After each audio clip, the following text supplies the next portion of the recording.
এবারে পয়লা বৈশাখে বেরোনো হয়নি, তাই পয়লা বৈশাখের পরে হাওড়ায় একটা অফিসিয়াল কাজে গিয়ে পয়লা বৈশাখের লাঞ্চটা সেরে নিলাম দিল্লি খাস রেস্টুরেন্টে। প্ল্যাটিনাম মলে অনেকদিনই খুলেছে এই দিল্লি খাস, বেশ টেম্পটিং মেনুও ছিল এদের। গোস্তাবা থেকে নিয়ে নিহারি অনেক রকম সিজনাল আইটেমও পাওয়া যেত এখানে, কিন্তু কোনোটাই খাওয়া হয়নি। ফাইনালি সেদিন ঢুকলাম লাঞ্চ করতে। এদের ডেকরটা বেশ সুন্দর, ট্র্যাডিশনাল লখনৌই আবধি রাজা টাইপের একটা লুক আছে রেস্টুরেন্টের ইন্টেরিয়ারে। সবচেয়ে ইন্টারেস্টিং ছিল বড় বড় কাঁচের জানলার মধ্যে দিয়ে হাওড়া ময়দানের ভিউটা। দূর থেকে হাওড়া ব্রিজও দেখা যাচ্ছিল। আগে আমাদের ছাদ থেকে হাওড়া ব্রিজ আর বিদ্যাসাগর সেতু দুটোই দেখা যেত, কিন্তু বেশ কিছু বছর র্যান্ডম প্রমোটিং এর দয়ায় আকাশটাও ভালো করে দেখা যায় না, আর গাছপালার তো নামগন্ধই নেই। এখানকার ইন্টেরিয়ারে একটা জিনিস খুব ভালো লাগলো, বাটি গ্লাস দিয়ে ল্যাম্পশেড বানানো হয়েছিল, দেয়ালে মাটির প্রদীপ দিয়ে ডেকোরেশন করা হয়েছে। আজ এসেছি প্ল্যাটিনাম মলে দিল্লি খাসে। এটা অনেকদিন ধরে প্ল্যান ছিল, ফাইনালি আজকে আসা হলো। যেমন ইন্টেরিয়ারের কনসেপ্টটা বেশ ভালো, তেমনই ভালো এদের মিউজিকের চয়েস। একটার পর একটা সুন্দর ফোক ইন্ডিয়ান ক্লাসিক্যাল মিউজিক পাচ্ছিল, যেটা অ্যাম্বিয়েন্সটাকে একটা অন্য লেভেলে নিয়ে যাচ্ছিল। বড় জানলার ধারে একটা কর্নারে বসে গেলাম, সুন্দর একটা বইয়ের মতন মেনু কার্ড হাতে ধরিয়ে দেওয়া হলো। তার মধ্যে থেকে আমি চুজ করলাম চিকেনের একটা স্টার্টার, ফিশের একটা মেন কোর্স, তার সঙ্গে চিলি চিজ নান। ভেবেছিলাম মেনু থেকে কিছু ইউনিক মাটনের আইটেম ট্রাই করব, কিন্তু আনফরচুনেটলি মেনুতে মাটনের আইটেম ছিল না, প্রনও পেলাম না, তাই বাধ্য হয়ে চিকেন আর ফিশে স্টিক করতে হলো। সিজনাল আইটেম গুস্তাবা বা নিহারিতে পেলাম না।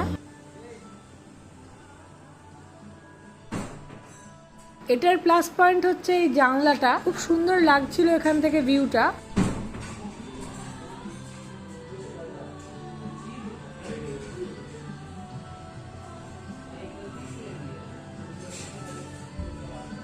বাইরের দৃশ্য দেখতে দেখতে খাবারের অপেক্ষা করছিলাম। 10 মিনিটের মধ্যেই গরম গরম চিকেনের স্টার্টারটা নিয়ে চলে এলো। কিনতেই হবে। এই টেংরি স্টাফিং এর মধ্যে স্পাইসি চিকেন কিমা দেওয়া, যার মধ্যে থেকে একটু গরম মশলার টেস্টও পাচ্ছিলাম। বাইরের লেগ পিসের মিটগুলো বেশ নরমই ছিল, খেতে খুব একটা অসুবিধা হয়নি। এর আগে আমি একটা রেস্টুরেন্টের রিভিউ করেছিলাম, যেখানকার স্টাফ চিকেন আমার ভীষণ প্রিয় ছিল। স্টাফিং এর চিকেনের জায়গায় মাটন দেওয়া হয়েছিল আর অনেক চিজ, যার জন্য ওটা ভীষণ টেম্পটিং ছিল। তবে ওটার একরকম প্রিপারেশন, এটার প্রিপারেশন আলাদা। ওটা ফিউশন ছিল আর এটা পুরোপুরি ইন্ডিয়ান। খেতে এটাও ভালোই। এখানে অ্যাটলিস্ট 4 পিস টেংরি দিতেই পারতো। ভেতরে স্টাফিংটা ঠিকঠাকই ছিল, তবে এতটাই ঝুরঝুরে কামড় দিলে চিকেন কিমাগুলো ঝরে পড়ছে। এই ডিশটা ফোর্ক আর স্পুন দিয়ে ম্যানেজ করা ডিফিকাল্ট, তাই হাতই লাগিয়েছিলাম।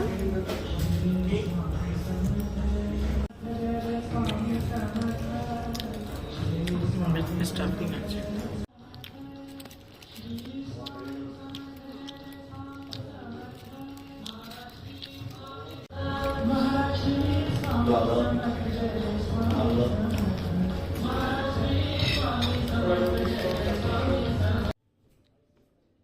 তিন পিস টেংরি আর তার মধ্যে স্টাফিং আছে, একটু ধনিয়া স্টাইল কাসুরি মেথি ওই টাইপের একটা ফ্লেভার পাচ্ছি। খেতে ভালো।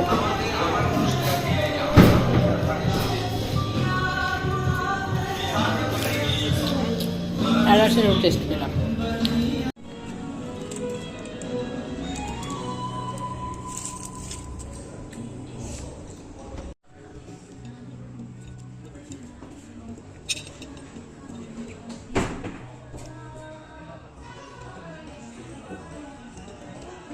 আর লাইন দিয়ে দেয়ালের মধ্যে রাখা এই মাটির ল্যাম্পশেডগুলো দেখতে ভীষণ ভালো লাগছিল। কলসি হাঁড়ি থালা গ্লাস দিয়ে ল্যাম্পশেডগুলো দারুণ। তারপর এলো আমার হরিয়ালি মাচ্ছি। গ্রিন গ্রেভিটা একটু সল্টেড আর স্পাইসি, আর সঙ্গে যে চিলি চিজ নানটা দিয়েছিল ওটা অতটা ফ্লাফিও নয়, একটু পরোটার মতো চিমড়ে গেছে। পাতলা হলেও নানের সাইজটা বড় ছিল। পাতলা বলেই হয়তো একটা নানে 3টে স্লাইস হয়েছে, জেনারেলি 2টো হয়। বলেছিলাম যাতে মিষ্টি না থাকে, তাই জন্য ওনারাই এটা সাজেস্ট করলেন। তবে সাটল একটা সুইটনেস ছিল, কিন্তু যেটা খারাপ লাগছিল না, বরং টেস্টটাকে এনহ্যান্স করছিল। ছোট ছোট 3 পিস মাছ, তবে 4 নম্বর পিসটা ছোট্ট ভাঙা একটা টুকরো। আর চিজটাও বেশ অল্প। ওটাও বলার পর বললেন আপনি আগে যদি বলতেন বেশি করে দিয়ে দিতাম। তাতে আমি বললাম বলবো কেন, চিজ নান যখন নিচ্ছি চিজের পোর্শনটা তো স্যাটিসফ্যাক্টরি থাকা উচিত, তার জন্য তো আপনারা একটা আলাদা প্রাইস নিচ্ছেন। গরম কোথায়? নানের মধ্যে চিজটা শুধু ওপর থেকে স্প্রিঙ্কল করা, ভেতরে স্টাফ করা নেই। ভাঙার সময় নানের আওয়াজ শুনে বুঝতেই পাচ্ছেন কতটা মচমচে শক্ত হয়ে গিয়েছিল। ধনিয়া মাছি, ধনিয়া ভেটকি আর কি, ওটা একটু শক্ত হয়ে গেছে। এতটা শক্ত হওয়া উচিত ছিল না, ঠান্ডা হয়ে গেছে ওটা। আর হালকা একটু মিষ্টি মিষ্টি টেস্ট। পালং শাক দিয়ে করেছে মনে হচ্ছে গ্রেভিটা, ধনে পাতা আর পালং শাক দিয়ে বেস্টটা বানানো আছে। ভালো। গ্রেভির মধ্যে থেকে মাছটাকে বার করে নিয়ে অল্প করে কেটে একটা কামড় বসালাম। যদিও বলেছিল ভেটকি, কিন্তু ভেটকির টেস্টটা বুঝতে পারলাম না। একটা সন্দেহ ছিল, কেননা মাছটা অতটা ফ্লেকি নয়। মাছের কোয়ালিটি ভালো, ভেটকি ওটা ঠিক আছে, টেস্টি।